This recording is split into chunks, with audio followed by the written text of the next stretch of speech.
Folks, have you considered using your Tesla as an Uber? Well, I had this amazing conversation with Peter from Queanbeyan, who's using his Tesla Model 3 as an Uber, and he drives between Sydney and Canberra.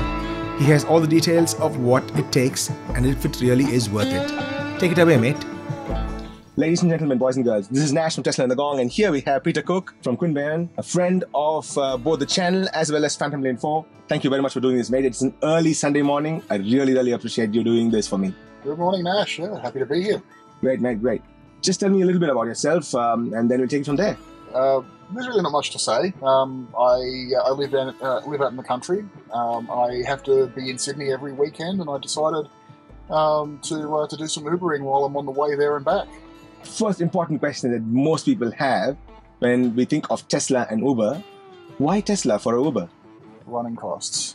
Running costs, okay. I did the numbers. I was doing Uber in a Toyota Yaris. Okay. I was spending so much every week on fuel and putting money towards scheduled servicing that it actually comes close to, actually it's pretty much the same as the repayment on this.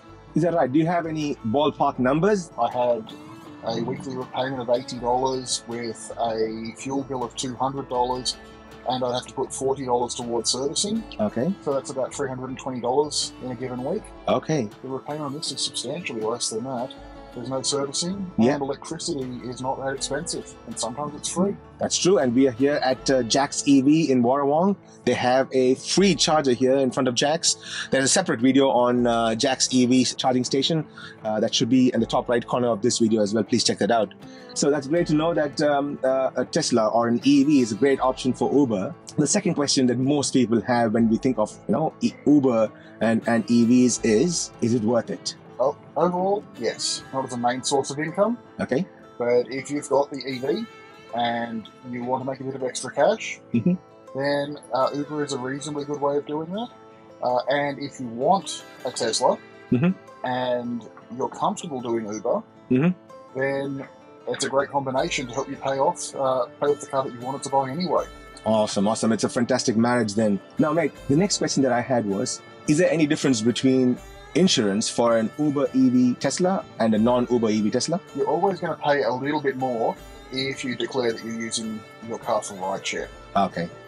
It's not a great deal more. You make that back in your first few days worth of driving. Oh, okay. But the simple fact is, yeah, you pay a little extra. I think NRMA adds another $200 or $300 a year to my policy to do rideshare. That's right. And I did that on my old car as much the same way as it does on my Tesla. Okay, so we are with NRMA and they've given you a good deal. I have noticed the same thing as well because my car, my Model 3 is with ride sharing, or not really ride sharing, is with ev.com.au in Canberra, as you know. And I do pay a little extra as well, about $300 extra. So they were very clear. So I said, non-sharing will be this cost and then $300 more for sharing. So it's not too bad. And like you said, you do make that back within the first few runs. So that's a good deal overall. So NRMA, good choice. I'm with Ensure, N-S-U-R-E. And you can check that out as well. That's pretty good. Right, mate? Now, what are the things that you have to go through to become an Uber? It is quite a complicated process and it varies from state to state. In my case, it's been almost a year, so I may be a little bit out of date or a little bit rusty. But the main thing is you need to get a rideshare condition on your driver's license, which is condition T. You basically just tell the motor registry that you want it. They may refer you back to your doctor for a medical clearance because it's a commercial endorsement, but it's pretty straightforward to get. In some jurisdictions, you might need to get a working with children's check. So the rest of the stuff can be found on uber.com, isn't it? What it takes to become an Uber affiliate. Now, is there anything different for an EV, or is just about the same as with any other Uber? It's exactly the same. Okay, great. So that's a great thing to know. Now, when you pull up, what is the reaction like? How do people react to seeing an EV, and Tesla for that matter, pull up when they have hailed you? It's always a conversation starter. Great. Because the beginning of the conversation is how to open the door. That's right. How to open the door. Yeah, as we all know, the Tesla Model 3 has a unique opening action that you have to practice and perfect before you can open it in one single sweep. That's true. The beauty, though, is that you know who are your repeat passengers. Okay. And that can steer the discussion. If someone's been in these cars before and they already know how to open the door, you can approach any conversations a little bit differently. That's amazing, mate. That is amazing. Teslas are always conversation starters, isn't it? I've always noticed that, not just in Model 3, the S, the X, any of the Teslas is always a conversation starter, because people are really interested in Teslas now, and Australia, I think, is primed and ready for mass EV adoption within this year, I would say, because with all the COVID thing going on, people are now mindful of the fact that your lungs have to be in prime shape with regards to the COVID infection, and they're looking at EVs in a different light, I must say. That's exactly what it is. Is there a specific way to get an EV inside Uber, or is just left to chance for now? It's entirely to chance. Okay. I'm not 100% sure how Tesla and Uber will get along in the future, given that Tesla have designs to be Uber's competitor. True. But for the time being, if you order an Uber, even as a standard Uber X, it might one day be a Tesla. Great, that's great. So it's left to chance for now. Uber, this is something to look at. You can still have a separate section which says hail an EV. Now think about that, Uber. Come on.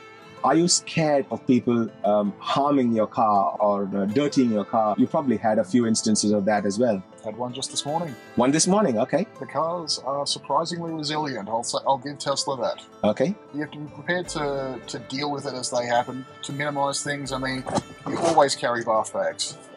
You always carry cleaning wipes. You research how to clean whatever it is that you're driving, and that's the same no matter what car you drive. That's true. Uber. Especially if you do Friday and Saturday nights, which is pretty much all I do. Okay, okay. Do you have people having trouble opening the door from inside? Yes. I bought little door open stickers. Okay, so you have decals on them there. It doesn't help. It doesn't help. But yes, I just tell people to look for the button where the light is. Okay, fair enough. It's a very small cohort of people who will get into a car and be hyper aware of how to get out of it. Okay. Everyone else, they'll take your cues and just roll. Fair enough. Hey, any interesting anecdotes? I can't think of any great anecdotes. There are just so many little cases where you've made someone's day. Great. That's exactly what it is. Teslas do make people's day. Thanks, Peter. Thank you very much for doing this, mate. I'm really hoping that it'll be useful for people who are thinking of Uber and Tesla in the same line, and I'm hoping that they'll be able to get onto the bandwagon as well and become Uber affiliates with their own Teslas. I'm certainly happy to see more Teslas on the road. Absolutely, mate. Like we always say, more bums on the seat means more EVs on the road, and that's one less ICE car on the road. That's amazing. Thank you very much. This is Tesla and the Gong signing off. Peace.